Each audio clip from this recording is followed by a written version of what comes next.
بسم اللہ الرحمن الرحیم۔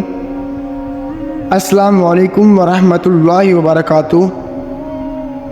جی معزز سامعین، واقعہ کربلا، جسے کربلا کا واقعہ بھی کہا جاتا ہے، سن 680 عیسوی بامطابق 61 ہجری 10 محرم الحرام کو عراق کے ایک میدان کربلا میں پیش آیا۔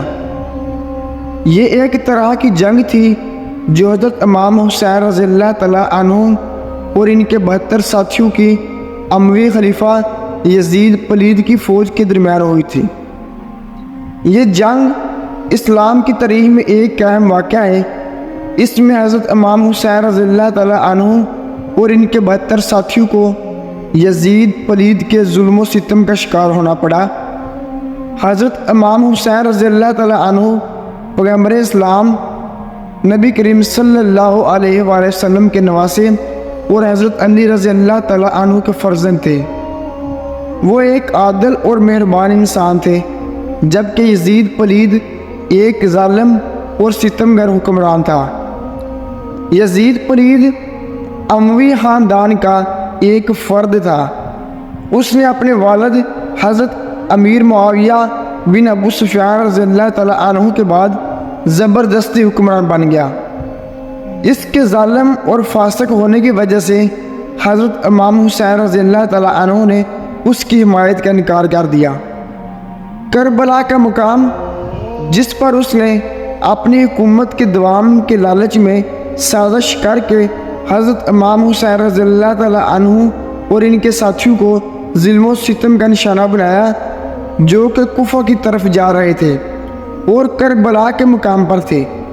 اس نے اپنی فوج بھیجی جس نے ظلم کی انتہا کر دی۔ حضرت امام حسین رضی اللہ تعالیٰ عنہ اور ان کے ساتھیوں نے یزید کی فوج کے خلاف شجاعت اور بہادری سے لڑا، لیکن وہ آخر کار جام شہادت نوش کر گئے۔ واقعہ کربلا مسلمانوں کے لیے بہت اہمیت کا حامل ہے۔ دنیا اس واقعے کو ظلم و ستم کے خلاف حق کی آواز اٹھانے کی ایک مثال کے طور پر یاد رکھتی ہے۔ واقعہ کربلا ایک ایسا واقعہ ہے جسے کبھی نہیں بھولا جا سکتا۔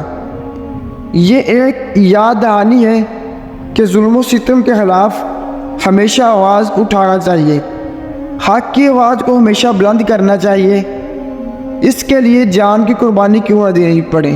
معزز سامعین، امید کرتا ہوں کہ آپ کو میری آج کی چھوٹی سی تقریر اچھی لگی ہوگی۔ اگر میری آپ کو آج کی ویڈیو اچھی لگے تو ویڈیو کو لائک ضرور کر دینا اور چینل کو سبسکرائب اور گھنٹی والے بٹن کو ضرور دبانا تاکہ ہر نیو آنے والی ویڈیو آپ تک بآسانی پہنچ سکے۔